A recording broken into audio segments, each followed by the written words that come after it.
দিনাজপুরের হিলিতে টাকা নিয়ে আসি বলে রাস্তার পাশে দুই শিশু সন্তানকে রেখে উধাও হয়ে যান মা। রোববার দুপুরে হিলি স্থলবন্দরের ৪ নম্বর গেট সংলগ্ন থানা মোড়ে এ ঘটনা ঘটে। পুলিশ জানায়, রাস্তার পাশে শিশু দুটিকে কান্না করতে দেখে পুলিশে খবর দেন স্থানীয়রা। পরে পুলিশ শিশু দুটিকে উদ্ধার করে হাকিমপুর থানায় নিয়ে যান। বর্তমানে তারা পুলিশ হেফাজতে রয়েছে। পুলিশের ধারণা, অভাব অনটনের সংসারে মা শাহনাজ ছোট সন্তানকে নিয়ে বড় দুই মেয়ে জিমি ও জান্নাতিকে রাস্তার পাশে রেখে চলে যান। সারাদিন তাদের মা আর ফিরে আসেনি। প্রাথমিকভাবে জানা গেছে, শিশু দুটির বাড়ি দিনাজপুরের ঘোড়াঘাট উপজেলায়। তাদের দাদা দাদি জীবিত রয়েছেন।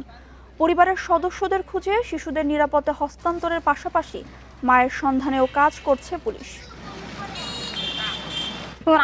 আমার আম্মু হলো বাসে চড়ে এদিকে চলে গেছে। তোমাদেরকে নিয়ে জানি যে না, আমার আব্বুর সাথে আমার আম্মুর গন্ডগোল হয়েছে।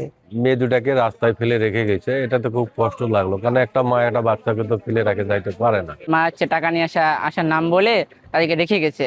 রেখে যাওয়ার পর তাদের হচ্ছে মা আর আসতেছে না। তার বাবা তাদের মাদকাসক্ত, সে বাড়িতে থাকে না, সে চলে গেছে অন্যত্র।